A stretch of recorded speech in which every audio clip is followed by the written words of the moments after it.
This past summer, 4 of our current 11th grade students had the unique opportunity to represent AUS at the Ambassador Leadership Summit. The program, held at Harvard University, brought together students from all over the world. Students had the unique opportunity to share their global perspectives, and they worked in teams to tackle a global issue of their choice. They also took part in a hands-on service learning project led by the United Way. The 4 students, nominated by their teachers, all had to meet our rigorous program requirements. AUS's requirements included a minimum GPA of 3.0, completion of their required yearly service learning hours, demonstration of leadership and exemplary character, collaboration with others, and no more than 3 unexcused absences for the year. Please enjoy their personal stories as our ambassador leaders share their unique experiences with you. My name is Malak Al-Kapmi. I'm an 11th grader at AUS and I'm an ambassador leader. Global citizenship was a major part in this camp. We had people from 12 to 13 different countries, and we were able to interact with them to create this project that could help the future of the world. We were able to learn that through the ideas of these people from each different country. So in a way, it made me more aware of the world's problems and their cultures and how to interact with them. After the camp ended, my parents were like, "Malak, you're more energetic, you're more confident, you're more outspoken."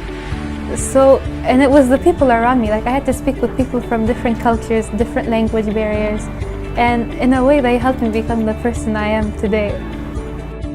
My name is Joey Jalsaba and I'm at AUS, 11th grader, and I'm an ambassador leader. When I went to Harvard, it was my first time to be surrounded by people from other nations instead of being around my family and friends. At first I was frightened because of the many people I met. I felt like I was the prey there because I always heard things from the outside world. However, the thing I realized is everyone is the same but speaks a different language, and everyone treated everyone kindly and with respect and the way they wanted to be treated. And it was a pleasure to meet all of them, and because I met all of them, I knew how to break the ice quickly and be a more social person. So before meeting these people from other nations, they only knew about us with stereotypes, and we only learned about them with the stereotypes.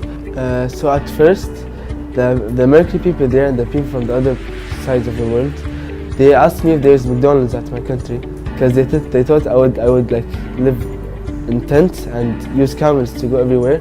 However, that was just the first day. After breaking these stereotypes, they just talked to me like I'm a normal person and like as educated as them. And if everyone in the world would do this, make us feel one big family like how we felt in the Ambassador Leaders Club, I think the world would be a better place. My name is Zaina Al-Falej. I'm an 11th grade student at AUS and I'm an ambassador leader.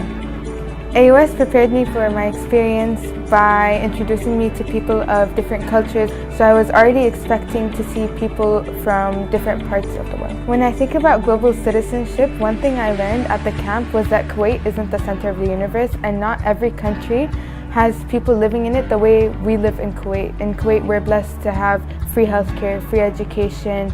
Everything is free and offered to us by the government. However, in the US, in Kenya, and Egypt, that's not the case, and people have to work really hard to get to where we got to. I met this girl in my group, and she told me about how her school had to cut certain after-school programs just to fund her trip to the ambassador leaders.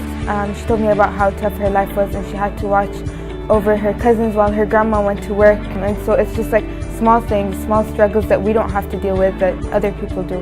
It was never something I experienced firsthand. I've never met anyone who had to struggle the way that the people I met there did, and how they had to sacrifice. And I think being that I'm from Kuwait, I don't really have to sacrifice much.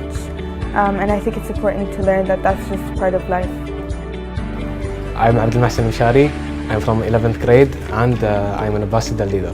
I was chosen to be a representative of Kuwait in the Global Youth Panel, and we talked about stereotypes and the issues we face and how the world views us. I went there with the impression of Americans being very rude and not accepting, but they were very kind. They welcomed me, they asked questions, and not many of them had stereotypes. I really appreciated that they chose me to represent Kuwait and also the Middle East. At AUS, The student body is really small and connected. We welcome each other, and it's a good school.